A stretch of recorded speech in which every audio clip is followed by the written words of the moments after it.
Everybody, welcome to day 5 of my rules for engaging in politics. And last time I didn't really make it clear, but I decided after the video to go ahead and make praying for our leaders rule number 4. And so today, rule number 5, and I want to say be cynical, but I think I'm going to rather say trust God. See, as a follower of Jesus, my ultimate hope, my ultimate trust is put in God, not in people, especially not in politicians. There is a level of cynicism that we should all have about anyone who has power.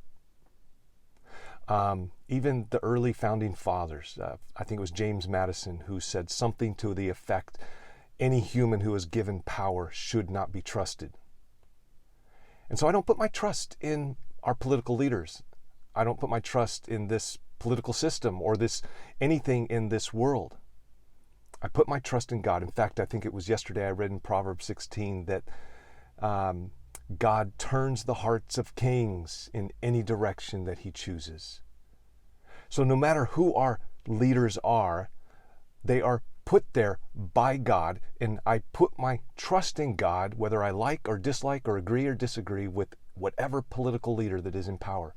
But I always hold them with a bit of cynicism in my mind. I don't take what they say seriously, but I do take what they do seriously. I think I read this in a sermon or maybe a devotion a couple of months ago, but it's part of a book that C.S. Lewis wrote. Now go back to the late 1940s. Some of you were there, or even the early 1950s. And even I can remember the Cold War, growing up in the 70s, doing earthquake drills and atomic bomb drills where we would hide under our desk, and I always thought, if an atomic bomb is going to come, what's the difference if I'm sitting at my chair or underneath the desk? We're toast no matter what.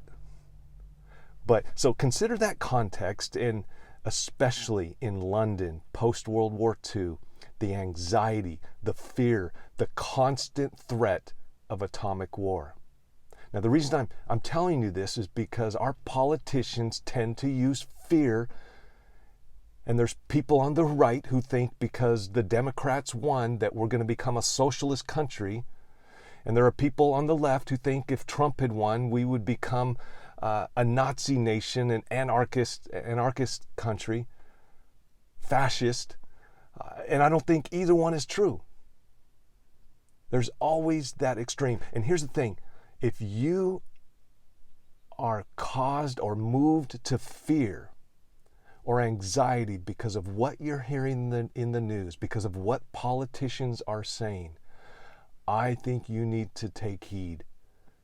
Let that be a check engine light on your car going, warning, warning, something's not right.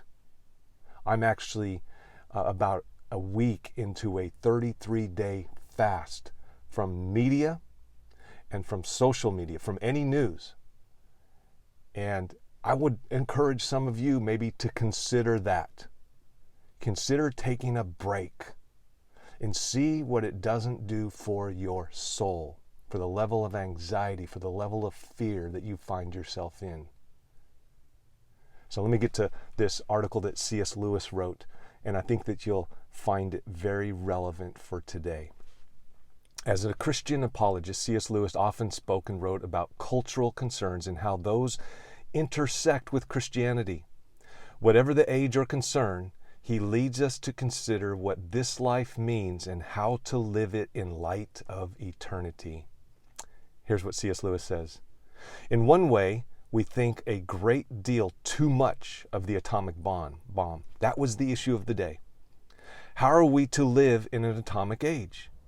I am tempted to reply, why, as you would have lived in the 16th century when the plague visited London almost every year, or as you would have lived in a Viking age when raiders from Scandinavia might land and cut your throat any night, or indeed as you already are living in an age of cancer, an age of syphilis, an age of paralysis, an age of air raids, an age of railway accidents, and an age of motor accidents.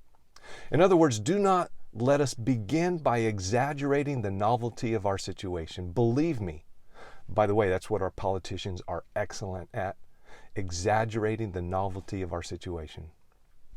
Believe me, dear sir or madam, you and all whom you love were already sentenced to death before the atomic bomb was invented. There's a happy line. And quite a high percentage of us were going to die in unpleasant ways. We had indeed one very great advantage over our ancestors, anesthetics. But we have that still.